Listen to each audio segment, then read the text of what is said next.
Are you guys glad that the people in the submarine are probably going to die? I'm seeing people celebrating that these people are going to die because they are millionaires and billionaires. Personally, I find this really disgusting, as these people are still human beings who most likely have people in their lives who love and care about them. Even if they are bad people, I don't think these people deserve to die like this.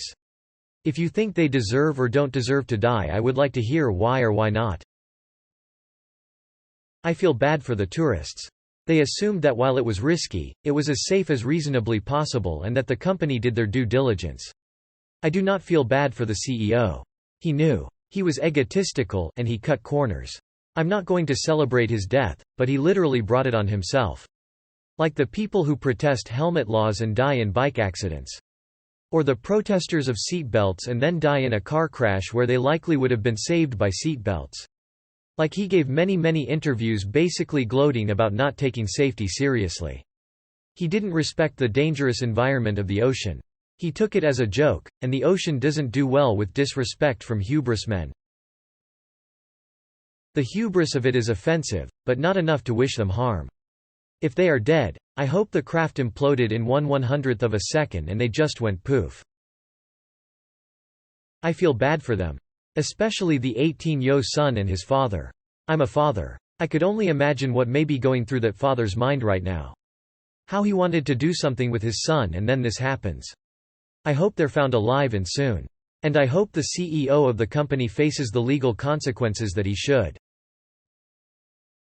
There was a Pakistani billionaire and his son on the sub who paid $500,000 to be there.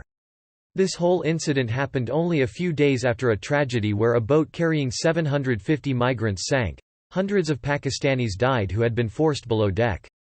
About 6 died even before the sinking due to dehydration as they weren't allowed water. Pakistani is going through a major economic crisis, and to see billionaires have such an unfathomable amount of wealth to throw around considering how others are suffering is hard to see.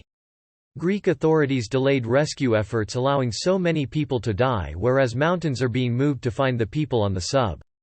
I bear no ill will for the people on the sub, but it is overwhelming to realize some people's lives matter more than others.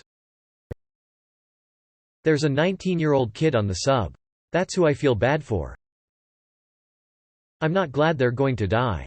I'm irritated that bad, idiotic choices of rich people with more money than sense is now costing millions of taxpayer dollars when we apparently don't have money to do things that society needs. This wasn't a research vessel or anyone looking to do something good. It was pure hubris and narcissism that led to this situation. I'm mad and disappointed that a 19-year-old got roped into this by his foolish father as well. This is negligent homicide. No, I do not celebrate this, and nor should anyone. Only those whom are mad would celebrate this. The company Open Gate had claims from someone in the company that stated the porthole was not rated for 4,000 meters. That person was fired so they could continue on with the specifications they had on hand. They knew full well that the porthole was not up for the job of that depth. Thus, this is negligent homicide. What? No. I don't think billionaires should exist, but that doesn't mean I want them dead, just less money. They're still people with families that love and care for them, like you said. I really don't wish harm on anyone, and I feel like nobody should either. In a perfect world, maybe.